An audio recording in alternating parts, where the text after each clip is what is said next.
The moment I opened the door to my childhood home for the first time in 6 years, I found myself face to face with someone I had never intended to see again.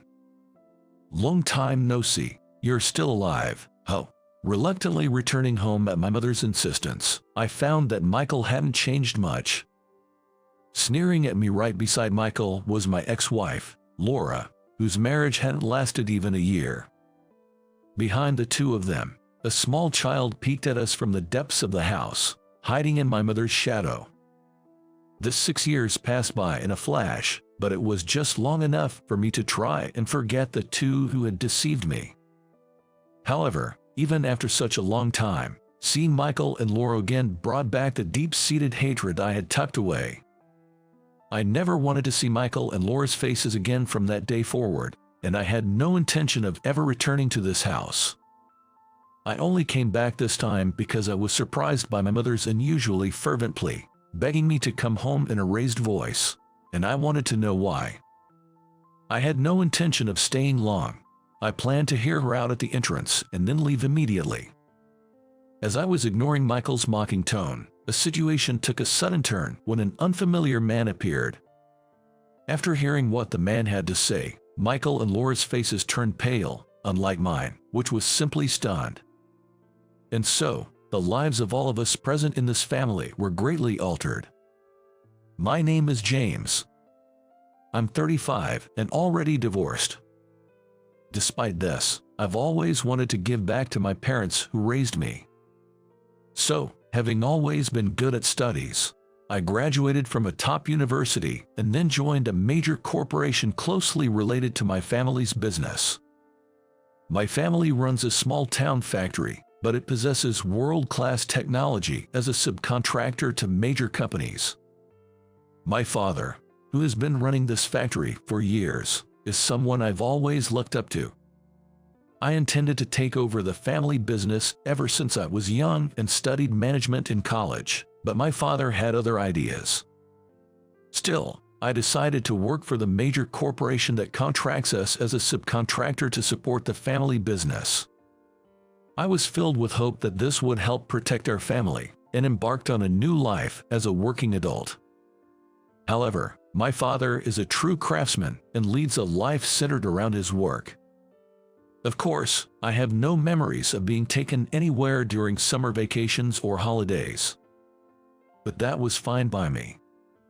However, my twin brother Michael was always different, constantly complaining to our parents. Michael, who dropped out of high school, neither worked part-time or helped with the family business, and spent his days in excessive freedom, often going out. Even during high school and university, I worked part-time to not trouble our parents, but Michael would mock me with a sneer. "Why so serious? It's super uncool how hard you're trying." Michael and I never got along well since we were kids. He was always belittling me. Thinking it was a waste of time to engage with him, I continued to ignore Michael. While my mother worried and scolded Michael, her words felt shallow, almost as if she was detached from the situation. She would express concern for me too, but it was always in a non-committal way. "James, you're working hard every day. It's tough, but well, yeah, I'm supporting you." My mother, always vague and unclear in her intentions, felt neither like an enemy or an ally to me. Michael, even past 20, remained unchanged, frequently going out at night and returning home at dawn. He would sometimes take clothes and accessories from my room without permission, but getting angry was pointless. Surrounded by a family I couldn't rely on, my stress only accumulated. Once I got used to working and felt settled in my job, I decided to marry Laura, whom I had been dating since high school. Laura was different from my indecisive mother. Laura's straightforward nature, always telling things as they are, helps clear my hesitations. At that time, I believed marrying Laura was necessary for my life. Moving out of my parents' house upon marriage, Laura and I started our life together in a small apartment, but things didn't go smoothly. The reason was that, on top of both of us working, Laura was not good at household chores. Initially, I thought I could handle the chores, but as work became busier, household matters were inevitably neglected.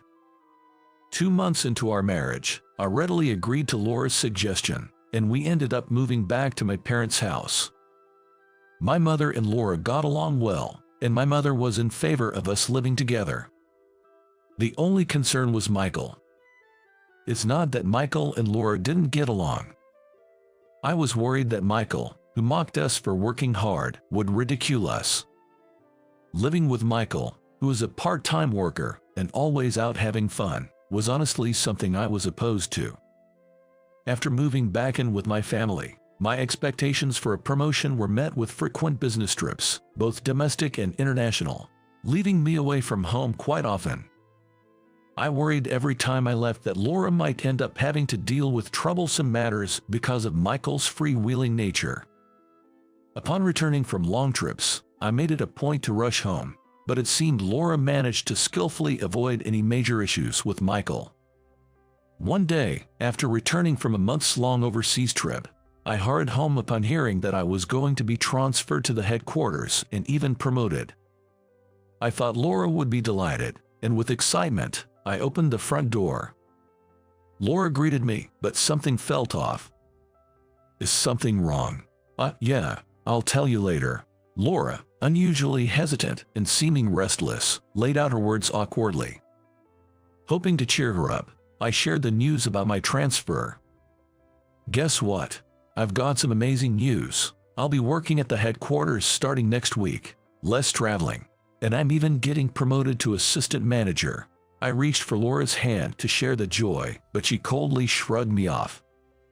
Confused and anxious, I was blindsided by Laura's shocking revelation. Actually, I'm pregnant, and the child is Michael's.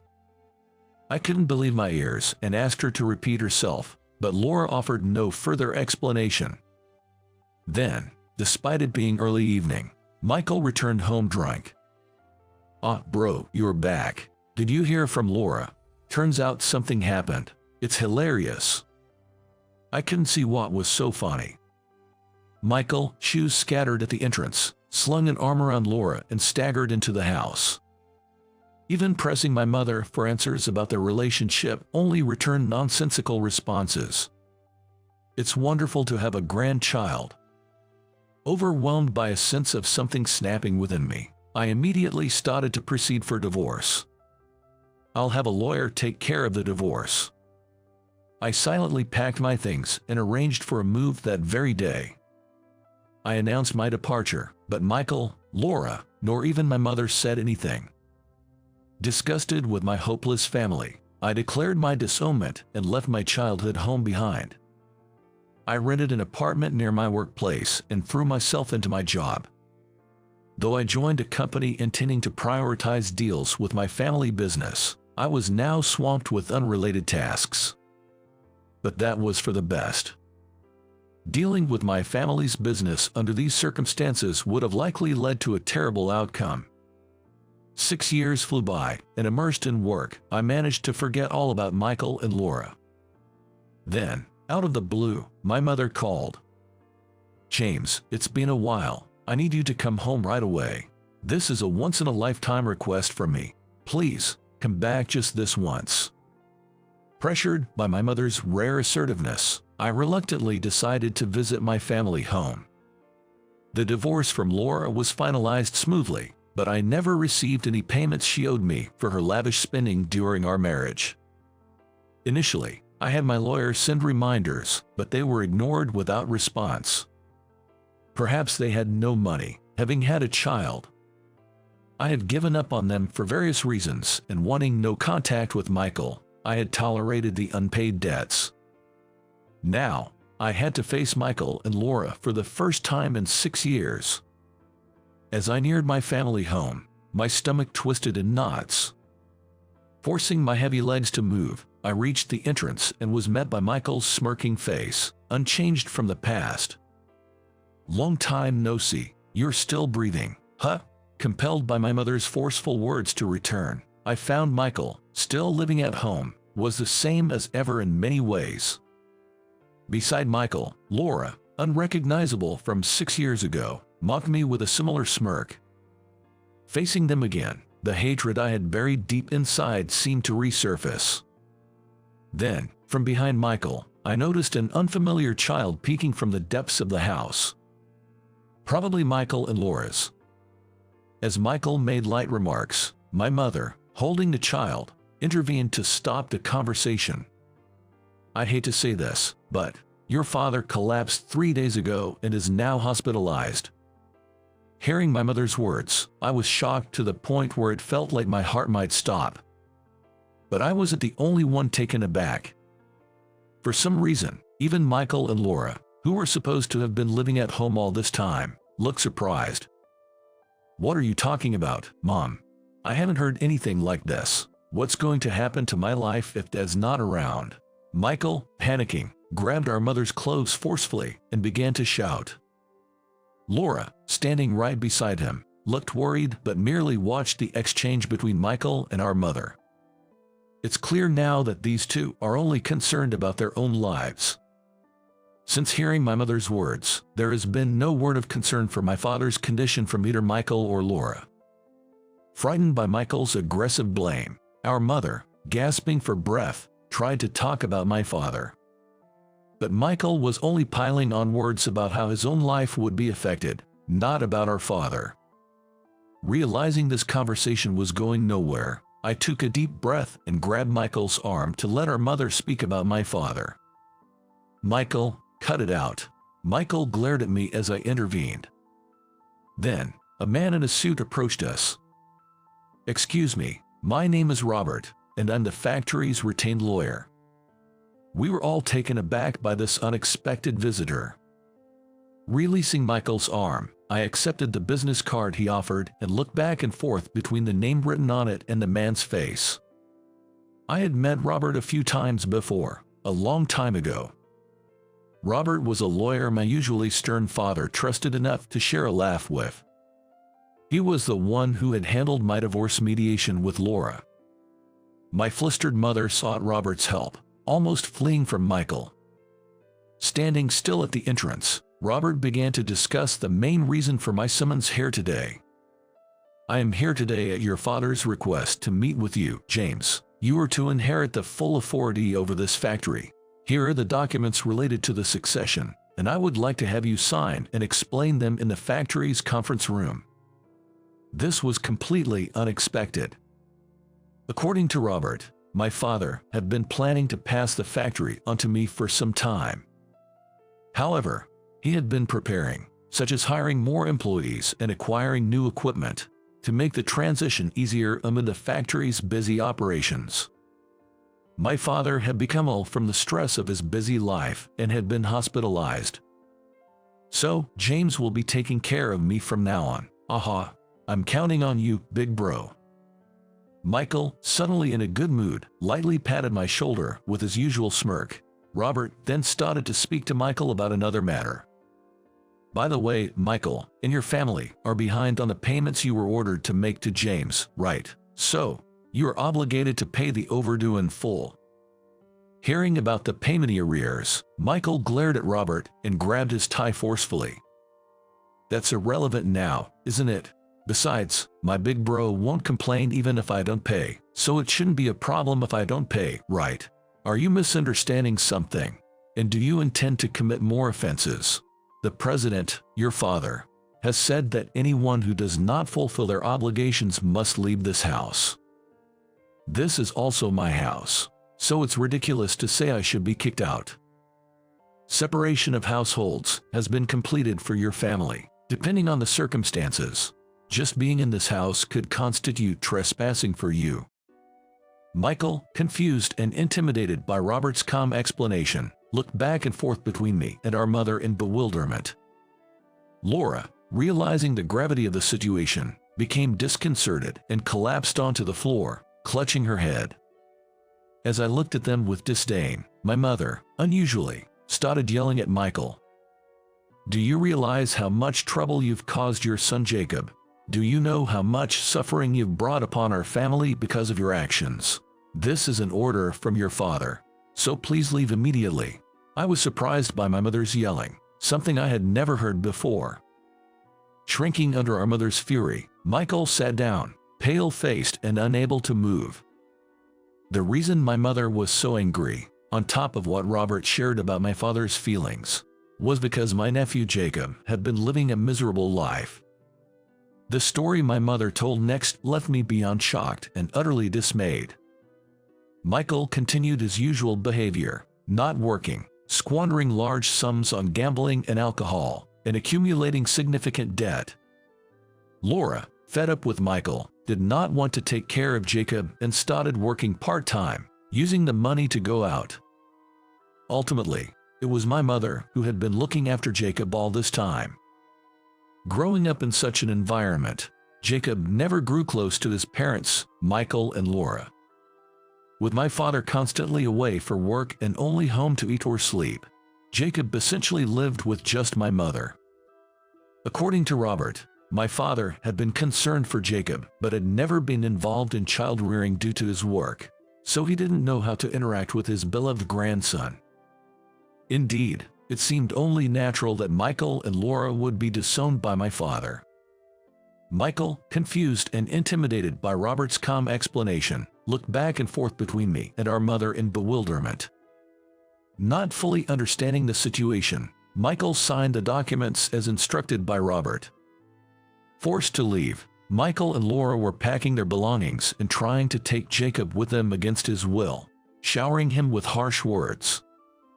"If it's too hard to raise Jacob, I can continue to take care of him as I have been."